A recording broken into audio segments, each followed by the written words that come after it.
welcome back to another exciting episode of Cross Street Classics. We are back here at our 67 big block Vette. It's been a while since I've done any videos on this car.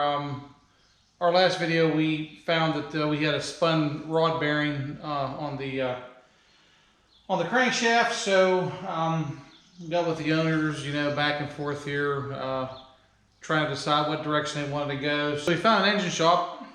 I'm going to pull the engine here. We're going to drop it off, and it's going to be a few months. They got quite a backlog here. This local engine shop we're going to.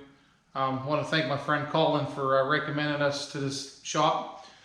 So we're going to get this out and get it over to them. I'm going to start doing all the stuff under the hood. We got to get the hood off here, but I got to wait and get some help to get the hood off. Underneath, get the exhaust off. I got the radiator drained. I got the bottom radiator hose off where I get the rad pulled up, and I made a contraption underneath. I'm trying to do this car the least invasive as possible. I'm trying not to pull everything out. So I'm going to try and get the engine out without having to remove the transmission. So I made a contraption underneath that uses the cross members and some welded brackets, and I'm supporting the bell housing. I'll show it to you a little bit. But we're going to work on the top here, get some of the stuff out, and then we'll head underneath. So let's tear down.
All right, guys, so we got pretty much everything off under the hood except for the radiator and stuff.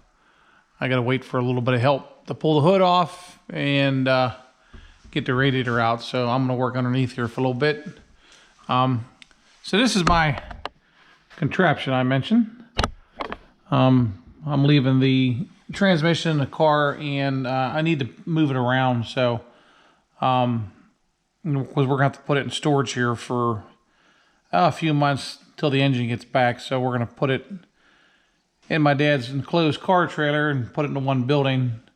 So I'm trying to make this as easy as possible to move around. So you can see what I did here.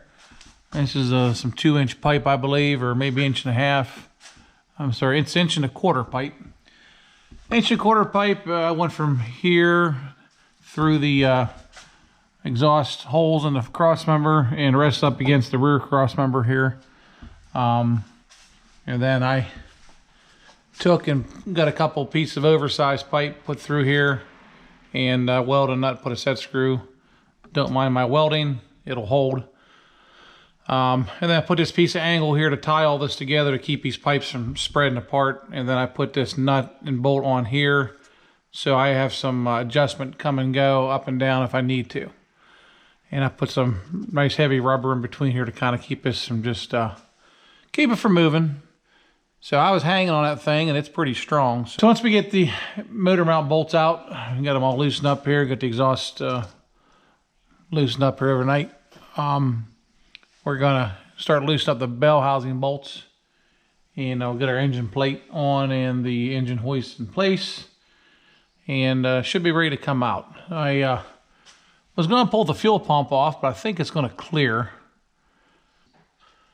So if I can pull it out with the fuel pump on, I can put it in. So that's what we're looking to try and do. So we're gonna finish up this exhaust, loosen this up, take this off, and I think I'm gonna try and just hang the exhaust here. You know, the only thing I can see is just an exhaust flange mount and rear bolt here. So that should be about it. So let's get all this off. All right, guys, so we got the exhaust loose. It's sitting up here on the lift. I gotta get the lift down and get some space between the lift arms and the frame to get the exhaust out, but it's sitting there. Both sides are off. Everything come off real nice. Got the motor mount bolts out too. So it's just sitting in the cradle now. There was a ground strap over here I had to take off. Everything else is good. I got the all clutch linkages off. Everything is off the underneath that needs to be, so we're gonna let it down and maybe mess with getting the radiator out here. That's the next step.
All right, guys, so we got this 427 out of this vet here. Went okay. Some things I learned about removing big blocks from mid-year vets was the exhaust manifolds had to come off. I don't know if that's how other people do it or not, but that's what we encountered. And it was easier to leave the motor mounts in the car because I had to bring the engine forward. I couldn't go up a whole lot, so we just unbolted the motor mounts from the engine and then just walked the engine forward, leaving them attached to the cross member here, or the mounts. And happy to say that my contraption for holding the transmission up works, so that's pretty exciting. But you can see everything looks pretty nice in here, just needs a good freshen up. I'm not sure what the owners are going to want to do. They had initially talked about possibly repainting all this stuff. But we'll see what they want to do. You can see the, looks like we had a rear main seal leaking. There's a little bit of oil on the bottom of the bell housing. So we're going to get this loaded up here and get it to the engine shop. But with that being said, I'm going to thank my helpers over here. Boss lady and Blake, he's hiding back here somewhere. There he is. Want to thank them guys for helping pull the engine out. Couldn't have done it without them. Definitely a 2 or 3 person job for sure. Just having more eyes than anything to watch nothing gets nicked or chipped or hit, and just for safety. So anyway, that's it, guys. As always, thanks for watching, liking, subscribing, commenting, and asking questions. And we'll see you later. Thanks.